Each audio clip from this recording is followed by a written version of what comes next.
Today, we're talking about you and your brilliance and claiming your brilliance as a nonprofit leader, as a nonprofit fundraiser, as an impact maker, and why this is an opportunity for you to step into your brilliance and how rarely I actually see nonprofits doing this and where you can strategically start doing this. And maybe it will feel a little uncomfortable. Maybe it will feel a little like, oh, aren't I bragging?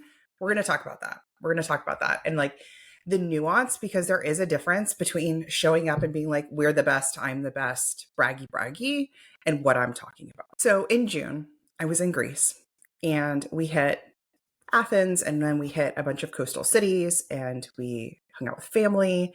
We just explored. And we stayed in sort of a coastal, like a port town called Nafplio.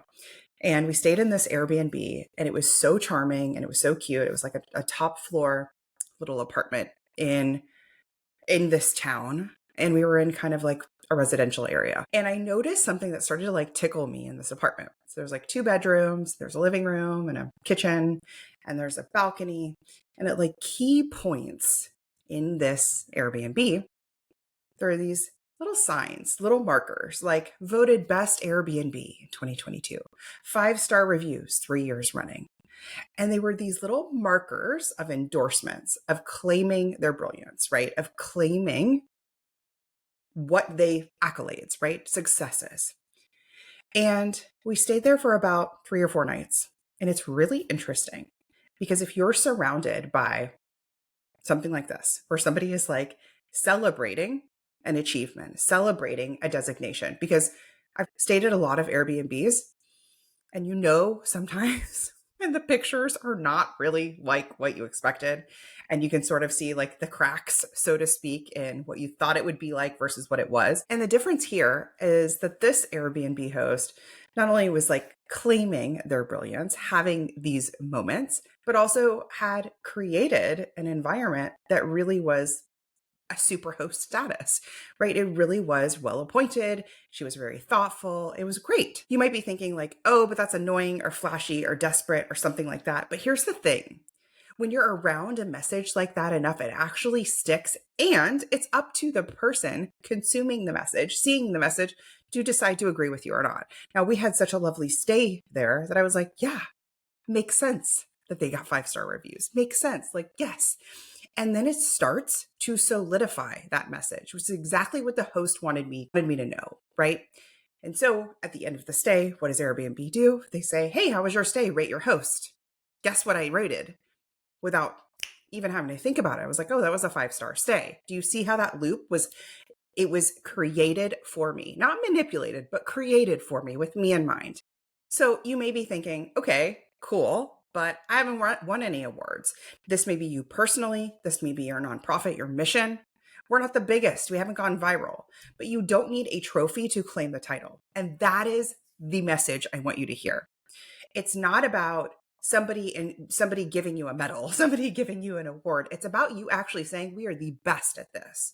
We are the most impactful at this. We are changing the way that this population receives a service, right? We are changing the way that our community is impacted. And I'm instead seeing nonprofits blend in, not drawing that light in the stand, not saying we're the best, not saying we're the brightest, not saying we're the most modern, not saying we're the most future focused, not saying there's not another nonprofit that does this. And that's what I want you to claim. You don't need a grant panel or gala speech to decide we're damn good at this and we're going to say so.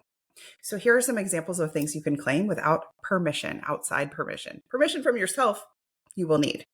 We're the only organization serving this community. We've retained 82% of our donors this year. Our program reached 1,200 people last month, more than any other year in history. We're the go-to group for X issue in the region. You can also claim we're the best at X, not because somebody gave you a gold star, because you've earned the right to say it out loud. So let's do a check-in. Okay, maybe thinking, Christina, braggy. Sounds very braggy. How do you know it's not bragging? Sounds very braggy. Or maybe, is it something more powerful? Here's the difference. Bragging is performative. It's about you. It's like you also, it's one up energy. It's I'm better than energy. It's pick me energy. It's like me energy. Anchoring, claiming your impact is strategic, right? Stating the news. It's helping people trust and understand you, what makes you different. When you tell a new sponsor, we raised $74,000 online last fall with a 61% donor return rate. That's not arrogance. That's clarity. That's authority. That's the news. That's the truth. Research shows that people actually need to hear something 17 times before they act. That's marketing psychology. So if you're telling your story once in a while, or especially you're telling your most successful part, the part that you claim, the part that is really uniquely you, your organization, your impact, your authority, every once in a while, it's not enough. You're not being repetitive when you do this. You're actually being responsible. So I recently had a client come to a coaching call and they were in a pitch meeting with a potential very important sponsor, good potential prospect, someone who they were a personality they were not prepared for, a very dominant personality. The sponsor started very much, prospect started steamrolling the conversations. It was very much like, oh, we've done a ton of sponsorships before. Here's how it works. Here's what you need to do. It sounded a little belittling, like a little like they were trying to educate the organization. It sounded like uninvited advice, but delivered with certainty. My client was definitely caught off guard. And afterward, she said, I'm not really sure.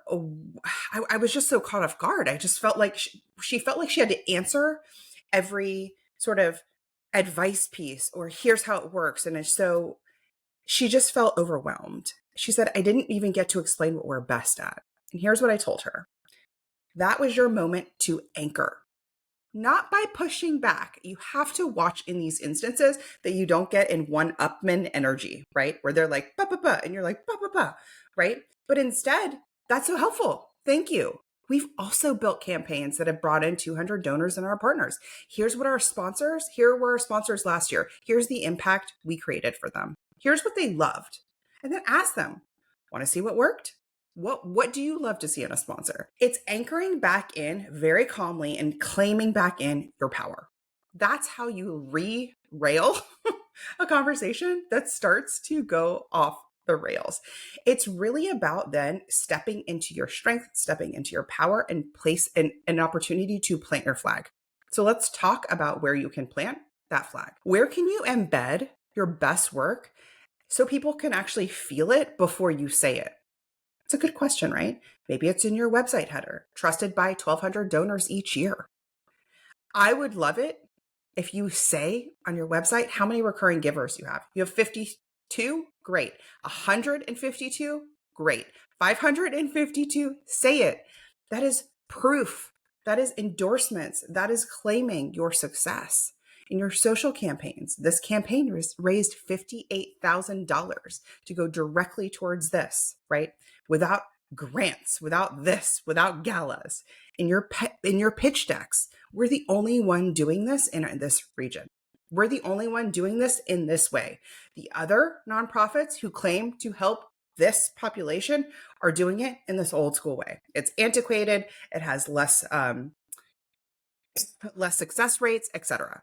In your thank you notes, in your thank you emails, you helped us reach 3,000 families each year. In your Zoom backgrounds, Instagram highlights, sign-offs, signatures, business cards, voted top rated nonprofit 3 years in a row by great nonprofits. I do want to make the distinction. This isn't just about looking for outside things, outside designations like the great nonprofit seal, the Guide Star seal, right? It's about you actually saying, here's why we're the best and brightest, and not apologetically, and not being like, well, are we the best and brightest? And if you don't know the answer to that, you need to get coached. And we need to create a program or service and a positioning and message to your donors that shows that you're the best and the brightest. Because if I have $50,000 to give to an organization, I want to give it to the best and the brightest. I want that $50,000 to go the longest way possible, right? Not the way that's like, oh, yeah, like it did okay. So you need to be able to articulate why you're the best and the brightest, planting your flag, claiming that authority, 5 stars, right? That's what you need. So here's the big question. What are you waiting for? What are you waiting for? Are you waiting for somebody else to tell you you are the best and the brightest? You are the innovator. You are the only one. Or are you waiting for a business or a thought leader or a bulldozer in a sponsor meeting to say, I believe in you? A donor to write it on the memo line, a board chair to say it on your behalf, a third party to name it first? You're allowed to be the first to claim it. You should actually be the first to claim it.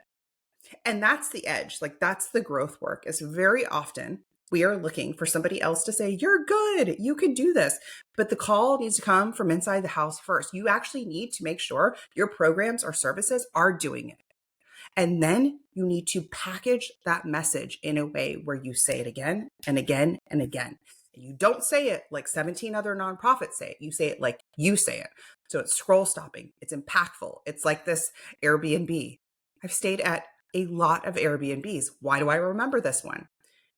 Personal touches, little things, the way that she communicated with me, and of course, her 5-star reviews. So you're allowed to say, we're great at this. We're proud of this result. We built something worth sharing. You can start this narrative instead of hoping somebody else says it for you. And that's kind of your homework, is like, where are we proud of this result? Where are we excellent at this? Where are we the pioneer? Where am I the pioneer? I love that question for everyone. So that's your challenge this week. Write down 3 things you want people to remember about your organization. Then you're going to ask, where can I reinforce this? Where can I show up as the expert, the anchor, the one who already knows? Where am I waiting for permission I don't need? Right? So if I have somebody who's trying to like mentor me and give me advice, where can I lovingly say, oh my gosh, thank you. Great advice there. And here's what we've already created, and here's our vision for the rest of the year. You coming? You coming? Like, that's the energy, right? That's the energy that will attract more leads, more donors, more donor prospects, more closed conversations, more engagement online, more shares. Like, that's the piece. If you think about, like, if you wish you had more influencers and ambassadors talking and advocating for you online, they need a reason to talk and advocate for you. So you have to give them a hook. A hook is not, we seek to help the homeless population in Atlanta. Okay, amazing. And what makes you different? How are you different? Where are you going to claim that? Where are you going to claim your brilliance? Maybe you have a way to do it that is using AI. Maybe you have a way to do it that takes the long wait lists and collapses them. Maybe you have a way to do it that keeps families together in a city where normally it's just mothers and children, right? Maybe you have something new and different. You have to keep saying it, and you have to say it in a way that is bold and that is planting that flag. So if you want to stop shrinking in meetings and start anchoring in your authority every time you show up, that's what we do inside the Purpose and Profit Club. You can get weekly coaching, feedback on your campaigns, and done with you messaging, and campaigns that grow your revenue and your confidence. Inside, we have staffers that join as teams. I built this program so that you can have a collaborative place for marketing and fundraising to work together. Don't wait for an award to start telling the world what you're great at. The Sprint method gives you the messaging, strategy, and tools to raise 10K or more using our community fundraising method in every campaign. You can start today and build proof as you go. I built the Sprint method for new and emerging founders and organizations that are scaling up, raising their first couple hundred thousand. For both programs, you can click the link in the show notes or go to splendidatl.com/start for details. I'll see you in the next one.